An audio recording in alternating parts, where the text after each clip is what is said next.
No one knew why the dog kept returning to the same empty stretch of desert road, until the trucker followed her footprints, and what he found beneath the burning sun shattered everything he thought he understood about chance. Before I tell you what happened next, tell me in the comments where you're watching from. I love knowing who's listening. The wind was already brutal that morning, sharp with sand that scraped against the windows of Jack Morgan's 18-wheeler as he pushed down the lonely Nevada road. He'd made this route hundreds of times, but today something felt wrong. An uneasiness crawling along his spine, the kind that made a man check his mirrors twice. Because barely 5 minutes past mile marker 47, a German shepherd burst from behind a dune and ran straight toward his truck. Jack slammed the brakes so hard his coffee splashed across the dash. The dog skidded to a stop, barking with urgency, not aggression, the kind of bark that begged, not warned. She looked exhausted, paws raw, ribs visible beneath her dusty coat. And yet her eyes, they were pleading. He opened the door slowly. "What's wrong, girl?" he muttered. She barked again, took 3 steps away,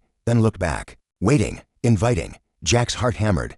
Out here, nothing ever happened by accident, and dogs didn't chase down full-sized trucks unless something was terribly wrong. So he followed. The shepherd led him off the road, through a maze of eroded rock and thorny scrub. The heat grew fiercer, turning the air into shimmering waves. Jack wiped his forehead, breath growing heavy, sweat stinging his eyes. The dog kept glancing back as if checking that he hadn't given up.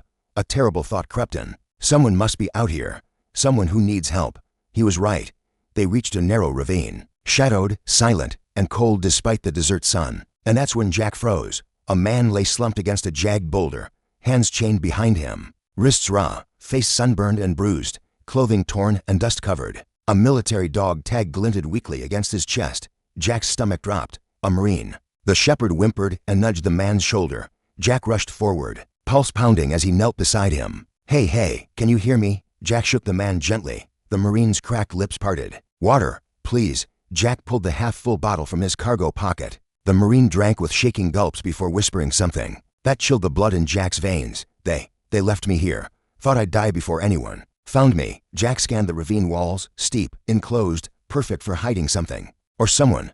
He sensed movement in the air, the energy of a place still holding its secrets. "What's your name?" Jack asked quietly. "Corporal Ethan Vale," he murmured, eyes fluttering. "And that's Shadow, my canine partner." Jack looked at the shepherd, calm now, sitting loyally beside her handler but trembling with exhaustion. He felt a tightening in his chest. This dog hadn't just wanted help. She had fought the desert, mile after mile, refusing to leave him behind. A sudden crack echoed above them, a sound like stone shifting. Jack jolted. Shadow bristled, ears snapping up, teeth baring. Someone was still here, watching. Jack swallowed hard, instinct screaming. He had no weapon, no backup, no idea who had chained a Marine in the middle of the desert, or why. But he did know one thing. He wasn't leaving Ethan behind. "Listen," Jack whispered. "I'm getting you out of here. I promise." He didn't know how, but he meant it. First came the sound, a distant engine, approaching slowly, rolling over gravel. Shadow growled. Deep in her chest, Ethan's eyes widened weakly. "They're coming back," he rasped. Jack's heart slammed into his ribs. His truck was half a mile away. There was nowhere to hide, nowhere to run. For a moment Jack doubted himself, wondered if he was about to get himself killed. But then he looked at Ethan, barely breathing, half dead from thirst, and at the dog who had risked everything to find help. Moral lines blurred in seconds. Was he supposed to wait, call authorities, or trust his gut? That raw human instinct that told him danger didn't always wait politely. He chose instinct. He dragged Ethan into the narrowest part of the ravine and positioned himself between the Marine and the approaching sound. Shadow pressed against Ethan protectively. The engine grew louder. Then suddenly, silence, footsteps, slow, crunching, heavy. Jack's pulse thundered as a tall figure appeared at the ravine's edge. A scarred man with a rifle slung casually over his shoulder, like he owned the desert. He smirked when he saw Jack. "Well," the man muttered, "looks like our little problem attracted a stray." Jack swallowed, voice steady despite the fear clawing at him. "You need to walk away.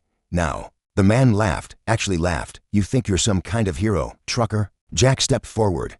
"No, I'm just a man who's not letting you take him." The air tightened, dust shifted, even the heat paused. Then, another sound cut through the tension. The faint thud of multiple engines approaching from the opposite direction. The scarred man stiffened. Jack turned slightly, not taking his eyes off him, and saw something that made his chest burst. With relief, a convoy. Military vehicles, moving fast, tires throwing sand into the air like storm clouds. They filled the horizon like a rising wave. Shadow barked, sharp, hopeful. Ethan tried lifting his head.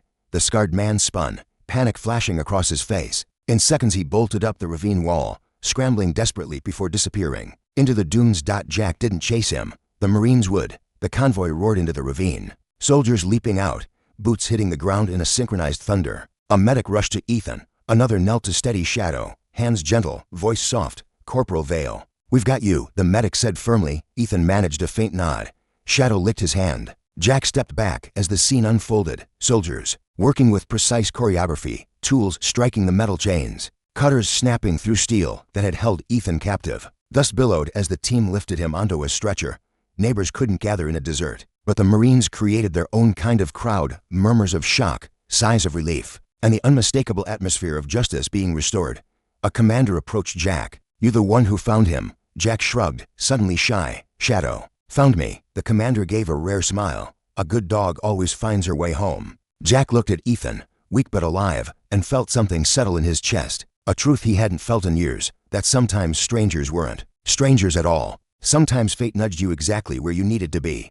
Hours later, with Ethan safely airlifted to a medical center, Jack sat beside Shadow near his parked truck. The sun was lowering now, painting the desert gold. Shadow leaned against him, trusting, grateful. "She saved your life," Jack murmured when Ethan returned weeks later, fully recovering and standing strong once again. The reunion between the Marine and his partner left everyone misty-eyed. Shadow jumped into his arms, tail thumping wildly, whining with joy. Ethan looked at Jack with unwavering gratitude. "No," he said softly, "you both did." The desert wind drifted around them, gentler now, like the land itself recognized that something dark had been broken open, and something good had taken its place.